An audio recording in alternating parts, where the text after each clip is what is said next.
89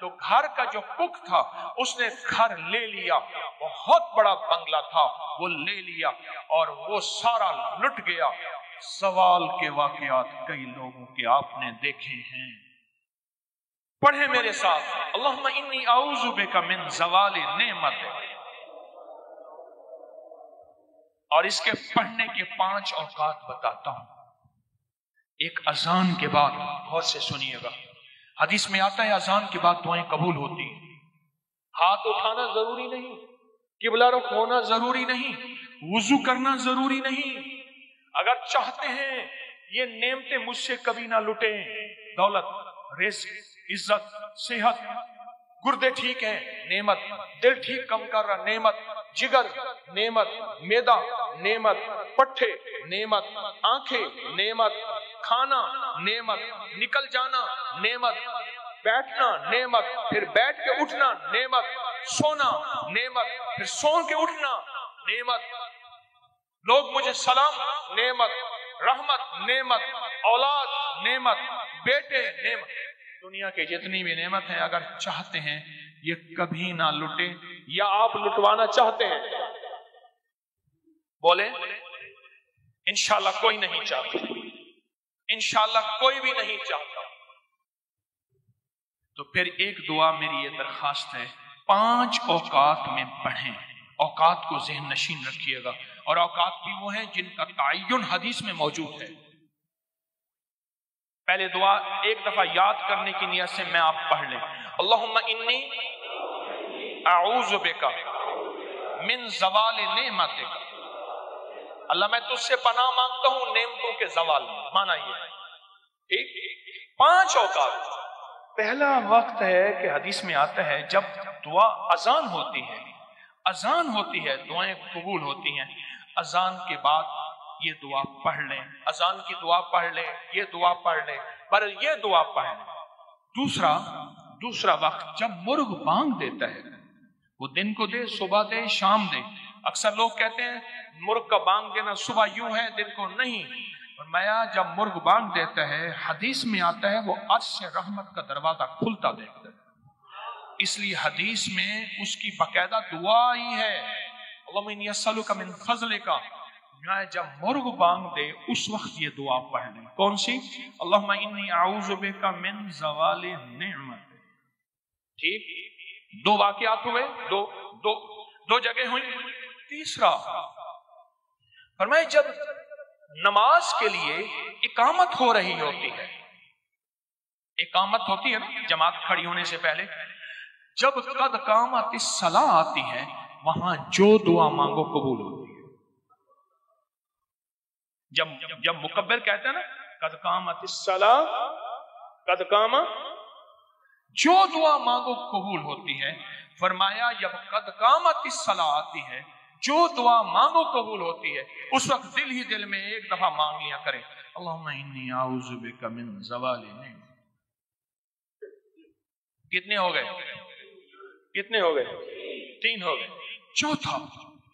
چوتھا والدین کے چہرے کو دیکھنے سے مقبول حج کا ثواب ملتا ہے، دنیا کا فرما بردار ہوگا۔ رات ایک جگہ بیٹھا تھا میں، کہنے لگے والد صاحب کا خون آتا تھا، کھڑا ہو جاتا تھا۔ والد صاحب، ان کا نام عارف تھا، کہنے لگے والد صاحب مجھے کہتے تھے عارف، میں ایک دم کہا، بچے کہتے تھے بابا کیا ہوا، دادا کا خون آیا، کہا بیٹا والد کا ادب کر کر کے اب وہ پختگی ہو گئی ہے، اب ذہن میں وہ ادب بیٹھ گیا ہے۔ جو والدین کے چہرے کو دیکھ کے یہ دعا پڑھے گا، کیونکہ وہ لمحہ ایسا ہے اور میں کہ اس لمحے میں اللہ کہتا ہے مقبول حج کا ثواب مل گیا۔ اس لمحے میں جو بندہ یہ دیکھ کے پڑھے گا اللہم انی اسألک، اللہم انی اعوذ بک من زوال نعمت۔ کتنے بندے ہو، کتنے ہو گئے ہیں؟ اور آخری سن لیں بڑے غور سے، بہت غور سے سن لیں، بہت توجہ سے سن لیں۔ کبھی نہ کبھی آپ کو موقع ملے سفر کا، کہیں بھی، یہ کراچی میں بھی آپ پل میں پردیسی ہو جاتے ہیں، پردیسی ہو جاتے ہیں۔ کہاں لمبے سفر ہیں کراچی کے، لاہور کے، بڑے بڑے شہروں کے، اللہ سے کہہ دیں کہ اللہ میں مسافر ہوں، اللہ میں پردیسی ہوں۔ مسافر پردیسی کی دعائیں رد نہیں ہوتی، میں تجھ سے یہ دعا مانگتا ہوں، اے اللہ مجھے زوال نعمت سے بچا۔ اللہ زوال نعمت سے بچائے گا، اور سب سے بڑا زوال نعمت ایک اور بھی ہے، آج میرے پاس رزق ہے، میری نسلیں منگتی ہیں، بھکاری ہیں، محتاج ہیں۔ یہ مشق کرتے رہیں، ایک فائدہ یہ ہوگا مشق ہو جائے گی، دوسرا فائدہ یہ ہوگا اللہ جذبوں اور تصور اور خیالوں اور سوچوں کے مطابق فیصلہ کرتا ہے۔ میرے بندے میں تمہارے ساتھ تمہارے گمانوں کے مطابق فیصلے کرتا ہوں۔ اللہ یہیں سے آپ کے گھر میں برکت دولت وسیع کرنا شروع کر دے گا۔ ایک دفعہ سلام، ایک دفعہ قل ہو اللہ پڑھ لے، تیرے گھر میں تونگری، تیرے گھر میں رزق، تیرے گھر میں عزت، تیرے گھر میں صحت اور قرضے اتر گئے، گھر سے بیماریوں کا خاتمہ ہو گیا، گھر میں رحمت برکت اور عافیت آ گئی۔ بس اس کی مشق کر لے اور یہیں سے مشق کرنا شروع کر دیں، اور مشق میں ایک تھوڑا سا اضافہ کر دیں۔ چھوٹی دعا مانگیں چھوٹی مدد آئے گی، بڑی دعا مانگیں گے بڑی مدد آئے گی۔ پھر سنیں ذرا، چھوٹی دعا مانگیں گے چھوٹی مدد آئے گی، بڑی دعا مانگیں گے بڑی مدد آئے گی۔ تو چھوٹی دعا تو یہ ہے کہ اللہ مجھے دے دے، میرے گھر والوں کو دے دے، اور بڑی دعا یہ ہے کہ اللہ ساری امت کو دے دے۔ بڑی دعا مانگیں، ساری امت کو سامنے رکھ کے اللہ سے مانگیں، اللہ سے درخواست کریں۔ اور یہ جو ایک دفعہ سلام اور قل ہو اللہ ہے، یہ گھر میں ایسے بارشیں کر دیتی ہے، تونگری کی، رزق کی، صحت کی، برکت۔ میر سبکتگین محمود غزنوی کے جو بڑے تھے، ان کے دور میں ایک صاحب تھے، وہ ہمیشہ اپنی انگلیوں سے انگلیاں بند رکھتے تھے، اور اگر کھولتے تھے تو دائیں ہاتھ کی انگلی سے بائیں ہاتھ پہ لکھنا شروع کر دیتے تھے۔ ایسی انگلی کی اس طرح لکیریں بناتے تھے اور لکھنے شروع کر دیتے تھے۔ امیر بادشاہ انہیں اپنے ساتھ رکھتے تھے، اور جہاں کہیں کوئی مشکل، کوئی منزل، کوئی مسئلہ پیش آتا تو اس سے کہتے کہ اپنا فن دکھائیں، اپنا جوہر دکھائیں۔ تو مٹھیاں بند رکھتا تھا، وہ کھولتا تھا اور کھول کے لکھنا شروع کر دیتا تھا، اس کے بعد پھر مٹھیاں بند کر دیتا تھا اور وہ ہو جاتا تھا۔ ایک دفعہ ایک ہرن کے شکار کے لیے بادشاہ نے اپنا گھوڑا دوڑایا۔ ہرن بہت تیز تھا، میں نے ہرن کو دیکھا ہے، آج تک شکار نہیں کیا، نہ ذوق ہے، بھاگتے بھاگتے پھر پیچھے مڑ کے دیکھنے کھڑا ہو جاتا ہے، دیوانہ ہے، بھولا ہے، اور وہیں شکار ہو جاتا ہے۔ چوکڑیاں بھرے گا، تیز چلے گا، پھر جے کسی کھڑا ہوگا۔ پھر اس کا مزاج ہے کہ جہاں آج اس نے مینگنیاں کی ہیں، سارے مل کے وہیں آ کے مینگنیاں کریں گے۔ ان کا ٹوائلٹ ایک ہوتا ہے، اور شکاری ہمیشہ مینگنیوں کی جگہ پہ گھات لگا کے بیٹھتا ہے کہ انہوں نے مینگنیاں کرنے یہاں آنا ہے، یا پانی کی جگہ پہ، شیر ہو یا شکاری ہو۔ پر وہ کوئی ہرن اور تھا، کالا ہرن تھا، نہ مڑ کے دیکھتا تھا، نہ کھڑا ہوتا تھا، اور نہ وہ ہرن رکتا تھا۔ بادشاہ تھا، اور بادشاہ کو بھی غصہ آ گیا کہ میں نے اب اس ہرن کو شکار کر کے ہی رہنا ہے۔ بادشاہ کو بھی غصہ آ گیا، بادشاہ پیچھے اور اس کے سارے ہم نوا حواری وہ بھی ساتھ۔ آخر بادشاہ تھک گیا، صحرا تھا جو ختم نہیں ہوتا تھا، جنگل تھا ختم نہیں ہوتا تھا، تھک کے بادشاہ رک گیا تو سارے رک گئے۔ تو بادشاہ نے اس کو بلایا، کہا کہ اپنا فن دکھا، ہرن تو میرے ہاتھ نہیں آتا۔ تو اس نے مٹھیاں کھولی اور لکھنا شروع کر دیا، لکھتا رہا، اس دفعہ کچھ دیر تک لکھتا رہا، اور بادشاہ متلاشی نظروں سے اس کو ایسے دیکھتا رہا کہ کیا فیصلہ ہوتا۔ کہنے لگا امیر المومنین، بادشاہ سلامت، وہ ہرن نہیں ہے، جن ہے، اور ہرن کے جسم میں ہے، ہرن کے روپ میں ہے، وہ ہرن نہیں ہے، جن ہے۔ بادشاہ نے کہا اب جو بھی ہے مجھے چاہیے، زندہ یا مردہ، میں اتنا اس کے پیچھے دوڑا ہوں۔ اس نے کہا آپ کو پکڑا دیں گے۔ اس نے پھر لکھنا شروع کر دیا، لکھتے کرتے، پر میں بادشاہ سلامت، اب کی بار آپ جب دوڑیں گے، کھڑا آپ کا انتظار کر رہا ہے، تو آگے کسی جھاڑی میں پھنس جائے گا، آپ اس کو پکڑ لیں گے، پھر آپ کی مرضی ہے، آپ اسے چھوڑ دیں، آپ کی مرضی ہے اسے قید کر لیں، آپ کی مرضی ہے اسے ذبح کر دیں، یہ آپ کی مرضی۔ اب بادشاہ نے اپنا گھوڑا دوڑایا، دیکھا تو آگے وہ ہرن کالا موجود تھا، اس کے پیچھے گھوڑا دوڑایا، پھر وہ بھاگنا شروع ہو گیا۔ آگے ایک جھاڑیاں آئیں، اسی میں گیا تو اس میں اٹک گیا، اس کے سینگ اٹک گئے اور سینگ اس میں الجھ گئے۔ تو بادشاہ کے غلام آگے بڑھے تو انہوں نے ہرن کو پکڑ لیا۔ اب ہرن پکڑا ہوا بادشاہ کے پاس آیا، امیر سبکتگین کے پاس۔ تو بادشاہ نے اس سے کہا تو نے آج مجھے بہت ستایا، فارسی میں بات کی، تیرے پیچھے بہت گھوما ہوں، آج تک میں نہیں گھوما